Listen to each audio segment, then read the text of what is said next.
By the way, they never report the crowd on January 6th. You know, Nikki Haley, did you know they destroyed all of the information, all of the evidence, everything, deleted and destroyed all of it, because of lots of things. Like Nikki Haley is in charge of security. We offered her 10,000 people, soldiers, National Guard, so whatever they want. They turned it down. They don't want to talk about that. Oof.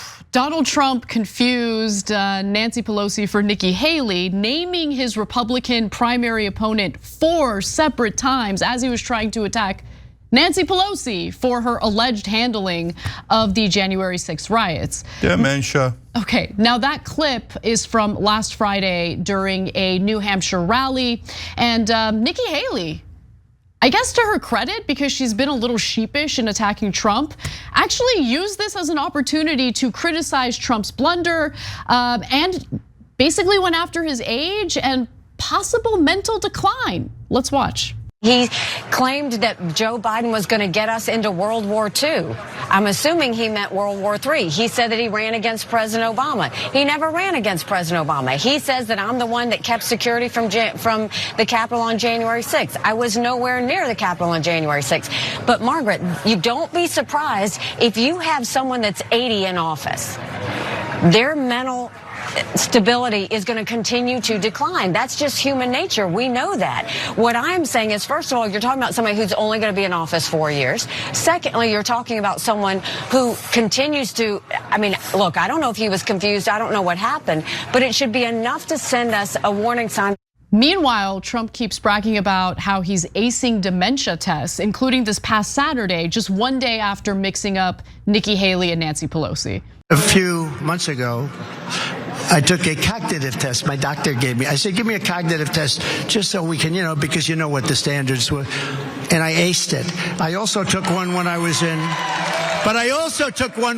the White House. No, I'll let you know when I go bad. I really think I'll be able to tell you, because someday we go bad. But I've had, and they always say like Haley, she talks about, we don't need 80-year-old. Well, I don't mind being 80, but I'm 77. That's a big difference.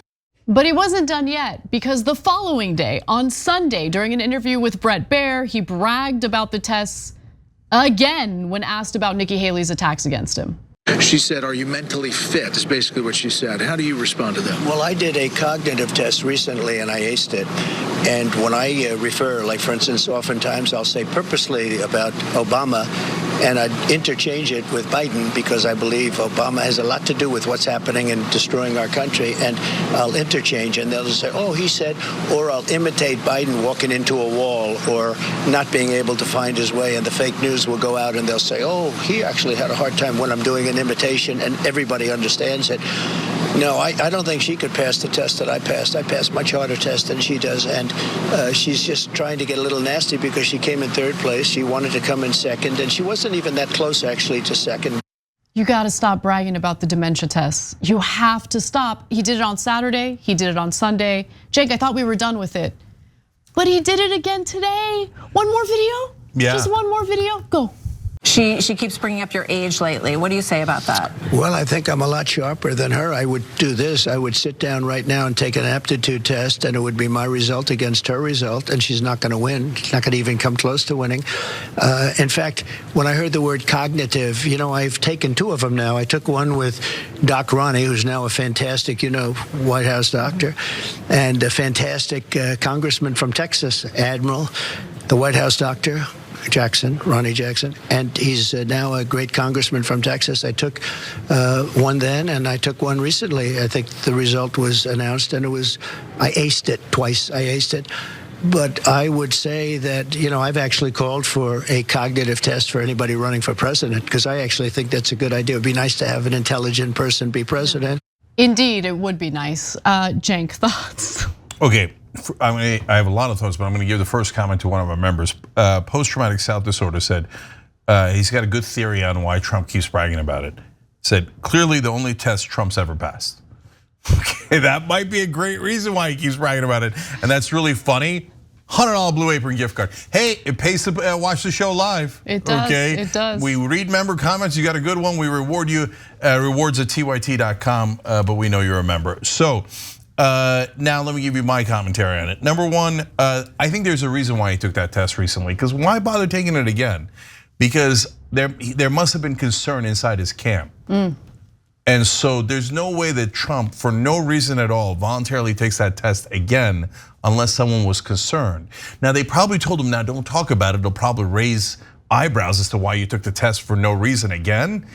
But he has verbal diarrhea, so he can't help himself. It's like, I aced it. I don't believe he aced this one at all. That's why he keeps referring back to, remember Dr. Ronnie Jackson? He said I aced the last one, right? And remember, Ronnie Jackson is known as the candy man at the White House for all the pills that he disperses, apparently, according to the reporting, right? And not a good character witness, to say the least. He's a hot, sweaty mess. Anyways, more importantly, look, MAGA, if Biden had confused Nikki Haley and Nancy Pelosi, you'd all say he has dementia. You know that. Like if you deny that, everybody knows you're lying, right? But when Trump says it, you're like, no, it doesn't count, doesn't count. He makes all these things where he confuses one person for another 100 times over. And then he has these super weak excuses. Well, I said Obama when I met Biden because I mean Obama. That's it. That's the ticket, right? So look, there are other examples of Trump screwing up during his speeches in a way that makes you concerned about cognitive decline. So I'm not erasing that. I think that is an issue. However, in this case, it looked really bad that he mistook or kept saying Nikki Haley's name when he meant to say Nancy Pelosi. But is there a possibility that he just has Nikki Haley on his mind? Because Nikki Haley's rising in the polls, Nikki Haley hasn't dropped out of the race. No excuses. I hear you, but I'm not making any excuses. And it's an uneven battlefield because we admit that Joe Biden has problems. Totally, yeah. But they never admit it when it's super obvious on Trump. I know. So we make the mistake of being honest and decent people going, look, I think there's 2 dementia patients who are running for president. Who are going to be likely the 2 candidates. And they're going to go and get on a debate stage and they're going to be like, well, I'll tell you, Walter Mondale's doing the wrong thing. Oh yeah? Do caucuses. They're not gonna know who the hell is who. But Cenk, but there is a difference between Biden and Trump. Like visibly Biden's struggling, whereas Trump, I don't know how this is even possible, but he just seems energetic. He seems like he's with it. And then he has these crazy moments where he shows the signs of mental decline. And if you're curious what I'm talking about, we have a quick compilation for you. Let's take a look at that. We start in Iowa, we go to New Hampshire, we come down here. The beauty was when I came here, everyone thought Bush was gonna win. And then they took a poll and they found out Trump was up by about 50 points. Everyone said, what's going on right here? They thought Bush, because Bush supposedly was a military person. Great. You know what he was a military? He got us into the Middle East. How did that work out, right? But they all thought that Bush might win, Jeb. We have a man who is totally corrupt and the worst president in the history of our country, who is cognitively impaired, in no condition to lead, and is now in charge of dealing with Russia and possible nuclear war. Just think of it. We would be in World War II. Their leading political opponent, they're leading by a lot, including Obama. I'll tell you what, you take a look at Obama and take a look at some of the things that he's done. This is the same thing. The country is very divided. And we did with Obama.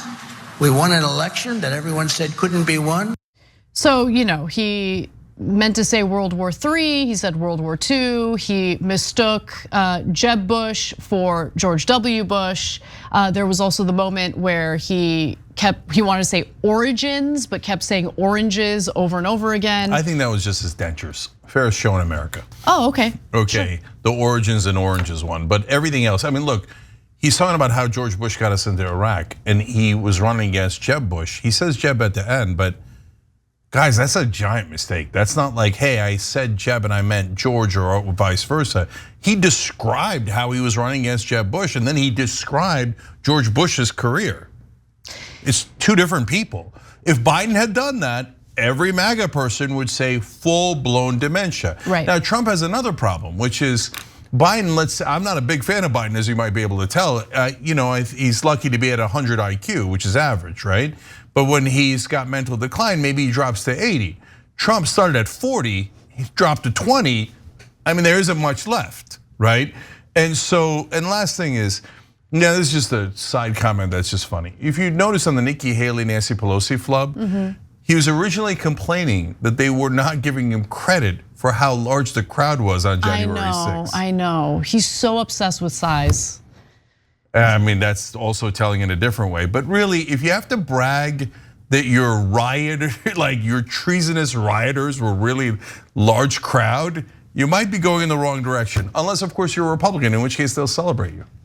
Yeah, look, the final thing I'll say about this is, I think the reason why, according to polling, more Americans are concerned with Biden's age as opposed to Trump's age is they do visibly look different as they're in the public giving speeches. The energy levels are different. Trump is usually fired up, amped up, super animated, whereas Biden just visibly looks confused, has low energy, is like squinting into the camera as he's giving speeches. And so as a result of that, a combined 74% of registered voters say they have major concerns, 59%, or moderate concerns, 15%, that Biden at age 80 doesn't have the necessary mental and physical health to be president for a second term. And 47% have either major concerns, 34% moderate concerns, 13% about Trump at the age of 77, not having the necessary mental and physical health to be president for a second term. That's also a giant number. That's 81% combined. So that's about the same for Biden and Trump. Hey, thanks for watching that video. We really appreciate it, guys. And we appreciate it if you become members, because that allows us to be independent, honest, progressive, all the things that you don't get from corporate media. And all of that is because of you guys. Hit the join button below and become one of us, become a Young Turk.